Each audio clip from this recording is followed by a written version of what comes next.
त्यावेळेला मला महिलांसाठी खास करून काहीतरी असं करायचं होतं जेणेकरून महिला सक्षम होतील.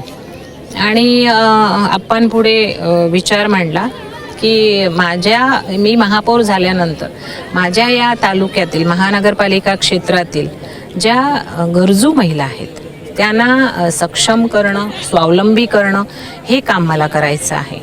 तर ते करत असताना हळूहळू आम्ही उद्योग मार्गदर्शन महिलांना द्यायला लागले, बाजारपेठ लावायला लागले की जेणेकरून महिला काही उत्पन्न करतात त्यांना त्या बाजारपेठमध्ये विकता येईल.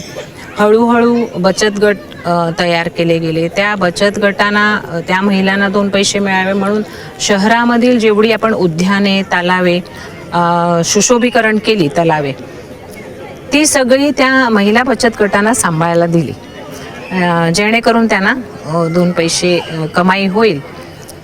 त्याचबरोबर माता बाल संगोपन केंद्र 3 चालू केले ज्यामध्ये गरीब गरजू महिलांना त्या ठिकाणी त्यांची डिलेवरी फ्रीमध्ये होईल आणि ऑपरेशनची गरज लागली तर तेही फ्रीमध्ये करता येईल. तर एक तर महिलांचं सक्षमीकरण आणि त्यांना एक आधार माया म्हणून योजना अनेक महिलांच्या अशा महिला बालकल्याण समितीच्या माध्यमातून अनेक महिलांसाठी योजना आखल्या. त्याच्यात विधवा, एकाकी जीवन जगणाऱ्या, गरजू, अपंग, अंध, मूकबधीर अशा महिलांसाठी त्यांना एक आधार म्हणून अशा योजना तयार केल्या ज्या योजनांचा लाभ आज हजारो महिलांना मिळतोय.